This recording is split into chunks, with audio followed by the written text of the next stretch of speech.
പിന്നെ നിൽക്കാനായില്ല എങ്കിലും ഞാൻ പാതകത്തിലൊക്കെ ചാരി നിന്നുകൊണ്ടാണിത് വെക്കുന്നത്.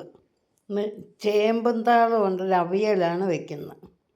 അതിന് സ്വല്പം ഉപ്പുപൊടിയിട്ട് ഇളക്കി ഞെരടി ഒരു മണിക്കൂറൊക്കെ ഒന്ന് വയ്ക്കുക. എന്നിട്ടത് നല്ലപോലെ പിഴിഞ്ഞെടുക്കണം. ചൊറിച്ചിൽ ഉണ്ടെങ്കിൽ അത് പോകാനും, പിന്നെ ഇത്രയും നീര് വേണ്ട, നീര് കൂടുതലായിരിക്കും. അതുകൂടെ കൊണ്ടാണ് ഞാനിത് പിഴിഞ്ഞ് കളയുന്നത്. അത് കഴിഞ്ഞിട്ട് അതിനുള്ള അരപ്പൂള് റെഡിയാക്കുക. അതിന് തേങ്ങ, സ്വല്പം വാളംപുളി, 2-3 പച്ചമുളക്, 2-3 കൊച്ചുള്ളി, ഒരു 1/4 ടീസ്പൂണോളം ജീരകം, ഇത് മിക്സിയിലോട്ടിട്ട് ഒന്ന് ഒത്തിരി അരഞ്ഞു പോകണ്ട, ഒന്ന് ക്രഷ് ചെയ്ത് എടുക്കുക. വെള്ളമൊന്നും ഒഴിക്കാതെ വേണം അരയ്ക്കാനായിട്ട്. ചീനിച്ചട്ടി വെച്ച്, ചീനിച്ചട്ടിയോ ഉരുളിയോ കൽച്ചട്ടിയോ ഒക്കെ വയ്ക്കാം. ഇപ്പം കൽച്ചട്ടി എൻ്റെ ഇല്ല, അതുകൊണ്ടാണ് ഞാനിപ്പോൾ ഈ പാത്രം എടുത്തത്. അത് താളതയിലോട്ടിട്ടിട്ട് ഒരു 1/4 ടീസ്പൂൺ മഞ്ഞൾപ്പൊടി, 1 ടീസ്പൂണോളം മുളക് പൊടിയും ഇടുക. അതൊന്ന് ഇളക്കിയിട്ട് എല്ലായിടവും ആ മഞ്ഞളും മുളകും ചെല്ലണം.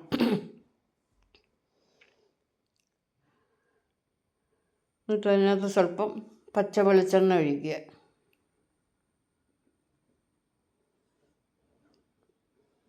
വെളിച്ചെണ്ണ ഇച്ചിരി നല്ലപോലെ ഒഴിക്കുന്നതല്ലോ.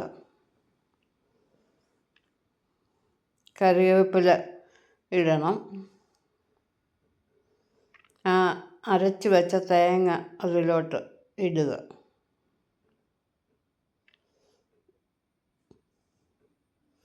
അതിനകത്തോട്ട് ഞാൻ വലിയ ഒത്തിരി ഇപ്പം ഇളക്കണ്ട, ഒരു ടേബിൾ സ്പൂൺ വെള്ളം ഒഴിക്കുന്നത്. ഈ വെള്ളം സാധാരണ ഒഴിക്കണ്ട, പിന്നെ ഈ പാത്രം ആയതുകൊണ്ടാണ് ഞാൻ 1 ടേബിൾ സ്പൂൺ വെള്ളം ഒഴിച്ചത്. എന്നിട്ട് ഒന്ന് ഇളക്കുക. ഇളക്കി അടച്ച് വെച്ച് വേവിക്കണം. അത് വലിയ തീ ഇടണ്ട, ചെറിയ തീക്കകത്ത് തന്നെ വെന്താൽ മതി. ആദ്യം ഒന്ന് വലിയ തീ ഇടുക, പിന്നെ അങ്ങ് തീ കുറച്ച് ചെറിയ തീക്കകത്ത് വയ്ക്കുക. 2-3 തവണ ഇളക്കി നോക്കണം.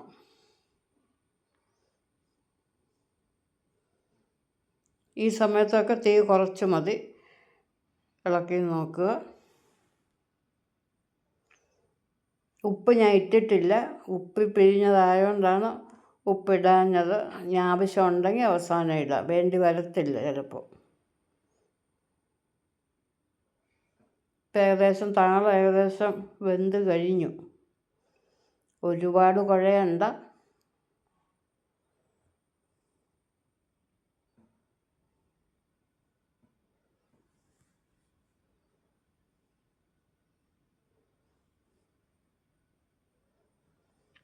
ഇതിൽ പുളി കുറവായതുകൊണ്ടാണ് ഞാനിപ്പോൾ 1 ടേബിൾ സ്പൂൺ തൈര് ഒഴിച്ചത്. വലിയ പുളിയില്ലാത്ത തൈര്. ഈ പുളി ചേർത്തില്ലെങ്കിലും കുഴപ്പമില്ല, തൈര് ഒഴിച്ച് തന്നെ വയ്ക്കാം. അത് തൈരൊക്കെ ഒഴിക്കുന്നത് തീ നിർത്തിയിട്ടേ ഒഴിക്കാവുള്ളൂ.